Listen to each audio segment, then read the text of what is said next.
I just want to share you my two power banks na binili ko rin sa Shopee. Actually, mga 1 year na po ito sa akin. Wala namang anything na issue.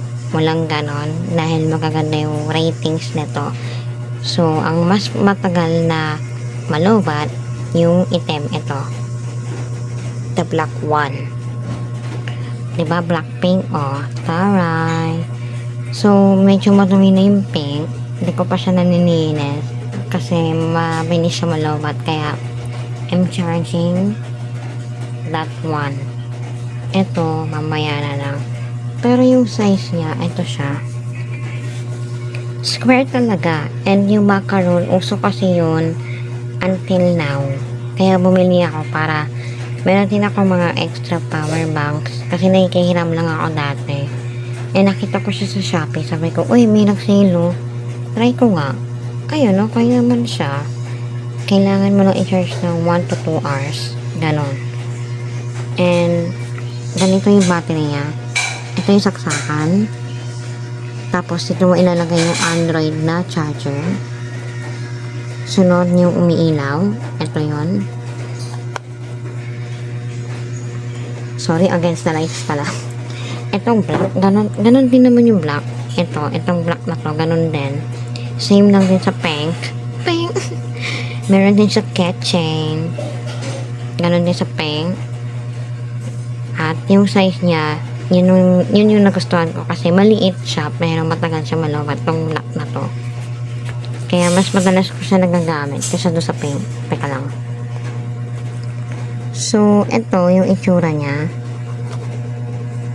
As you can see, maliit lang siya. Mas maliit pa talaga dun sa isa kong power bank kanina na yung Kuromi. Ito, oh. Si Kuromi.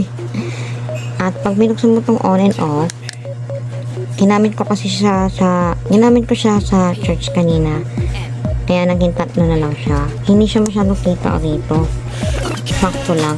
Kasi pink siya. Pero dito, kita naman. After yan, i-charge ko siya ulit before I sleep. After ng pink na yan.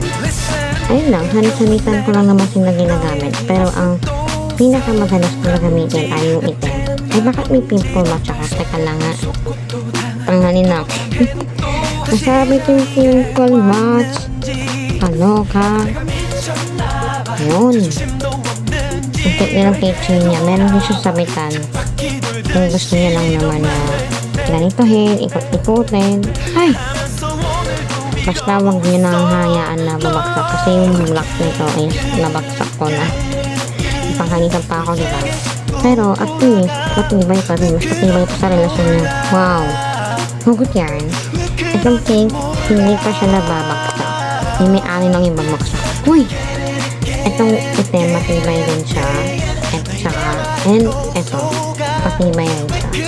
Actually, both naman. Pero itatry natin yung new power bank ko. Kung maganda rin siya. Gamitin. Yun lang. Maraming salamat sa nanood. Kamsahamnida. Annyeong.